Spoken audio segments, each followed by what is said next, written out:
Nadreen ग्रामी, लफ्ज़ डाकू को सुनते ही हमारे जहनों में बॉलीवुड की फिल्म शोले के वो सीन आ जाते हैं जिनमें एक डरावनी शक्ल वाले खतरनाक गब्बर को देखा जा सकता है। लेकिन तारीख़ इंसानी में चंबल नामी डकैत भी गुजरे हैं जो एक पूरी इसरार इलाके चंबल की खतरनाक चट्टानों में रहा करते थे। एक वक्त था कि जब चंबल के डाकुओं का इस कदर दबदबा था कि पुलिस के बड़े से बड़े ऑफिसर भी उनका सामना करने से घबराते थे और उनको सामने देख लेने से ही उनके पसीने छूट जाते थे। उस वादी में सिर्फ मर्द ही डाकू नहीं थे, बल्कि यहाँ कुछ ऐसी खवातीन डाकू भी थीं जिनके किस्से आज भी सुनाए जाते हैं।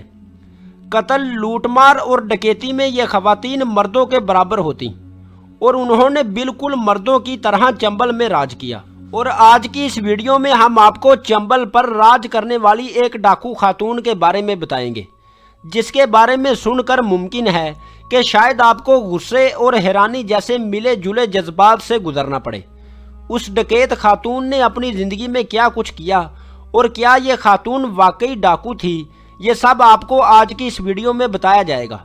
लेकिन उससे कबल चैनल पर नए आने वाले दोस्तों से गुजारिश है कि हमारे चैनल को सब्सक्राइब कर लें और बेल आइकन को भी दबा लें और वीडियो को लाइक और शेयर भी ज़रूर कीजिएगा। प्यारे दोस्तों, आज हम जिस खातून का जिक्र करने जा रहे हैं उसका नाम फूलन देवी है। दरअसल फूलन देवी का शुमार भी चंबल पर राज करने वाली डाकू खवातीन में होता है। फूलन देवी 1963 में हिंदुस्तान के एक ऐसे घराने में पैदा हुई जिसे निचली ज़ात यानी दलित कहा जाता है। उस वक़्त जहां हिंदुस्तान अपने तारीखी इर्तकाई मराहल से गुजर रहा था, समाजी तरतीब और ज़ात पात को फोकियत दी जाती थी। औरत उस मुआशरे में एक इंतहाई मजलूमियत वाली ज़िंदगी जी रही थी।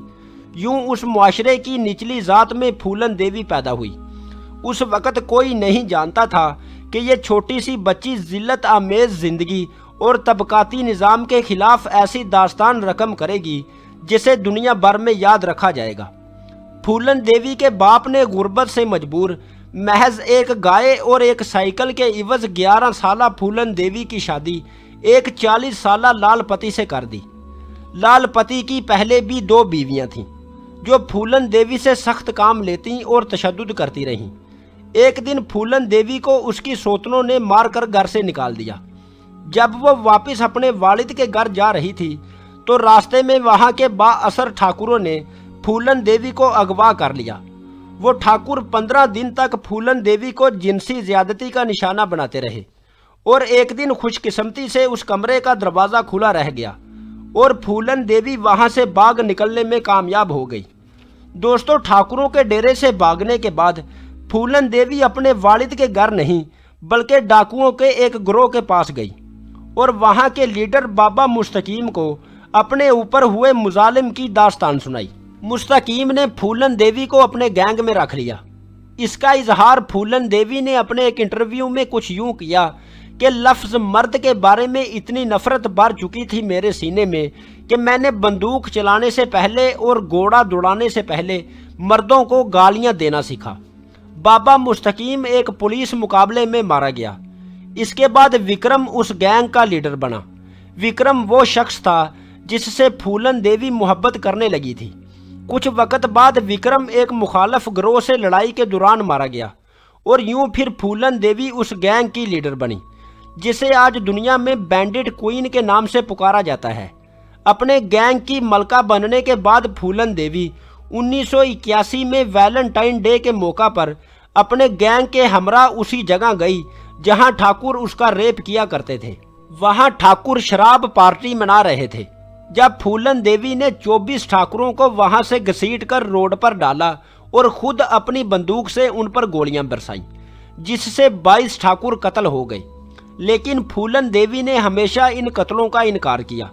फूलन देवी का रोब और दबदबा इक़्तिदार के ईवानों तक जा पहुंचा और उस वक़्त खुद इंदिरा गांधी ने यह कहा था कि अगर आप फूलन देवी को गिरफ्तार नहीं कर सकते तो उससे कोई डील करवा लें।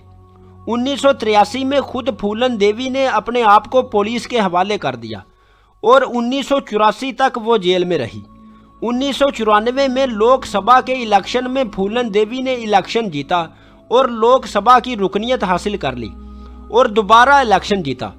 दोस्तों, फूलन देवी जब जेल से रिहा हुई तब 50 के करीब ममालिक ने फूलन देवी को अपने मुल्क में बतौर मेहमान आने के दावतनामे भेजे। फूलन देवी पर किताबें लिखी गईं। सिर्फ फ्रांस में लिखी जाने वाली एक किताब माई लाइफ की 7 लाख कापियां फरोख्त हुईं। फूलन देवी की ज़िंदगी पर फिल्म भी बनी। अनपढ़ फूलन देवी ने अपने हर इंटरव्यू में तालीम के हक में गुर्बत ख़त्म करने और तबकाती निज़ाम के ख़िलाफ़ आवाज़ बुलंद की। बरतानवी सहाफ़ी और मुसन्नफ़ रोए 1992 में फूलन देवी से मिलने जेल गए, फिर फूलन देवी के ख़ानदान से मिले। रोए ने फूलन देवी की ज़िंदगी पर एक किताब भी लिखी जिसका नाम आउटला है। रोए की किताब आउटला जून 2000 में शाया हुई। रोए ने एक इंटरव्यू में बताया कि ज़िंदगी में बहुत सख्तियां झेलने के बाद भी फूलन देवी नहायत खुश मिजाज खातून थी। वो हमेशा मुस्कुराती और मजाक करती रहती थी। उनका कहना था कि मेरे ख्याल में उसके साथ नाइंसाफ़ी हुई और जिसकी वजह से उसको जेल काटनी पड़ी, और इसी वजह से फूलन देवी पर बैंडेड क्वीन नामी फ़िल्म बनाई गई। उस फिल्म में दिखाया गया कि वो कत्लो गारत में मुलविस थी, जबकि फूलन देवी ने हमेशा इससे इनकार किया और इस फिल्म के बाद भी उस पर ये इल्ज़ामात साबित नहीं हुए। उसका हमेशा ये कहना था कि इन हलाकतों में उसका कोई हाथ नहीं था। फूलन देवी गरीबों के लिए नरम गोशा रखती थी। जब वो जेल में थी तो वो खुराक को अपने ख़ानदान वालों के लिए जेल से बाहर स्मगल करवाती, जो कि नहायत मुफलसी की ज़िंदगी गुजार रहे थे। नादरीन ग्रामी, रोए ने अपनी किताब में लिखा कि जेल से रिहाई के बाद उसने सियासत के मैदान में कदम रखा। उनका कहना था कि मुझे याद है कि वो नौकर नहीं रखती थी और घर की सफाई खुद ही करती थी। वो ऐसी शख्सियत की हामिल थी कि जब वो कमरे में दाखिल होती तो तमाम लोग उसकी तरफ मुतवज्जे हो जाते थे। वो एक नहायत मोहब्बत करने वाली खातून थी। उत्तर प्रदेश में पैदा होने वाली फूलन देवी को उस वक़्त कत्ल कर दिया गया जब वो अपने घर के सामने अपनी कार से उतर रही थी। फूलन देवी ने यह साबित कर दिया कि औरत अगर उठ खड़ी हो तो समाज भी बदल कर रख सकती है। उम्मीद है दोस्तों आपको आज की वीडियो पसंद आई होगी। कमेंट करके अपनी कीमती राय से ज़रूर आगाह कीजिएगा। बहुत शुक्रिया। अल्लाह हाफिज़।